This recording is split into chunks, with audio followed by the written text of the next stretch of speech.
শুধু copy copy copy করে আপনার পিছনে কপি নিয়ে পড়ে থাকেন। কত নায়ক মুভি রিলিজ করে ভিউ আনতে পারে না, আর সাকিবের একটা টিজার বা একটা পিক ফেসবুকে ট্রেন্ডিং এ চলে যায়। তুফান, খুব ভয় পাইছি রে, এই ডায়লগটা যথেষ্ট।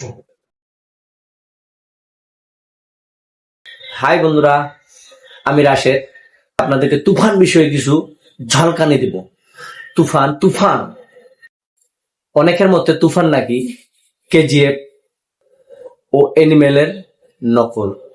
আসলে আদৌ কি বাংলাদেশের কিছু সিনেমা প্রেমীদের মাথায় কি ঘেলো আছে যে কোথায় তুফানের বাজেট হলো 10 কোটি আর কোথায় হলো কেজিএফ এর বাজেট হলো 100 কোটি প্লাস? ভাই, এটা কোন ধরনের লজিক? ড্রেস আপ মিললেই কি কপি হয়? পুরো মুভি না দেখে আপনারা যদি স্টেটমেন্ট দেন, তাহলে কিভাবে নিজের দেশের চলচ্চিত্র এগোবে? আপনারা কি চান না যে বাংলাদেশের মুভি যে এত অল্প বাজেটে কেজিএফ বলেন বা এনিমেল বলেন, এই মুভিগুলোর সাথে আপনারা কম্পেয়ার করতেছেন, এটা তো আপনাদের একটা গৌরবের বিষয়। আচ্ছা, হোক বা এনিমেল, হোক বা কেজিএফ, কিন্তু বাংলাদেশের এই এত অল্প বাজেটে যে এত বড় একটা বিগ ধামাকা টিজার আপনারা উপহার পেয়েছেন, তা আপনারা প্রশংসা করবেন কিসের? আপনারা সমালোচনা করতেছেন। আসলে কি আপনারা বাংলাদেশি? আপনারা কি চান না যে বাংলাদেশি মুভি বিশ্বের দরবারে পৌঁছুক? আপনারা চাইবেন বা কিভাবে? আপনারা তো চান সাকিবকে দুমড়িয়ে মুচড়িয়ে মাটির তলে গুড়িয়ে দিতে, কিন্তু সাকিবের ইয়ানরা কখনো চাইবে না যে সাকিব খানকে আপনারা দুমড়িয়ে মুচড়িয়ে একাকার করে দেন। আসলে আপনাদের সবসময় হিংসা হয় তাকে নিয়ে। সে যখন শিকারী নবাব মুভি করলো, তখন আপনারা কিছু চলচ্চিত্র প্রেমী অর্থাৎ কিছু ইন্ডাস্ট্রির লোকজন আপনার সাকিবের কাছ থেকে দূরে যেয়ে সাকিবকে নিয়ে অনেক ষড়যন্ত্র করলেন। আজকে সেই লোকগুলাই কিন্তু বেশিরভাগই এই তুফান মুভির টিজার দেখে প্রশংসায় ভাসাচ্ছে। তাহলে এটা ঠিক না। আপনারা প্রশংসা করবেন কিসের? আপনারা ফুল মুভিটাকে না দেখে আপনারা এখনই সমালোচনা করতেছেন যে এটা কেজিএফ এর নকল, এটা তো এনিমেলের নকল। যে মানুষটা বাংলা মুভিকে বিশ্বের দরবারে পৌঁছে দেওয়ার জন্য এতটা পরিশ্রম করতেছে, তার প্রশংসা না করে আপনারা তাকে নিয়ে সমালোচনা করতেছেন। আদৌ কি আপনারা মানুষ? আরে ভাই, যে মানুষটা 24টা বছর ধরে ইন্ডাস্ট্রিতে রাজত্ব করতেছে এবং দীর্ঘ বিরতির পরে পরপর 3টা মুভি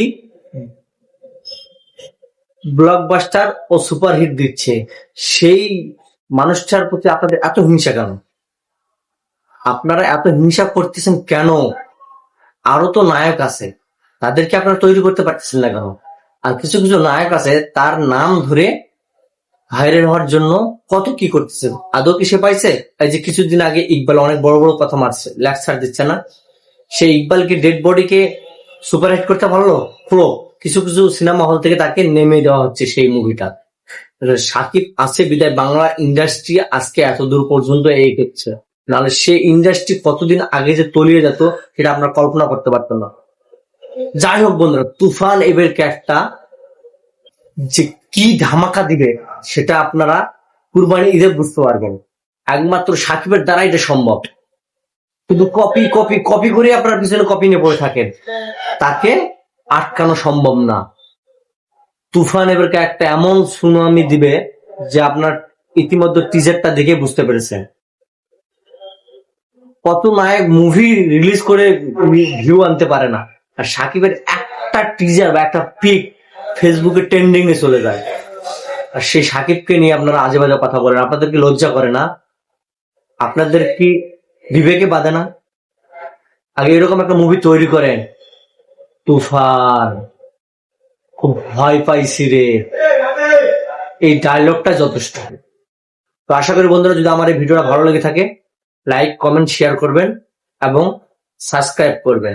আশা করি আমি আপনাদেরকে নিত্য নতুন ভিডিও দেওয়ার জন্য চেষ্টা করব, এবং সবসময় সাকিবের পাশে আমরা সাকিবেনরা আছি। সাকিব আমাদের গর্ব, সাকিব আমাদের মেগাস্টার সুপারস্টার কিং খান। দেখা হবে কুরবানি ঈদের সিনেমা হলে।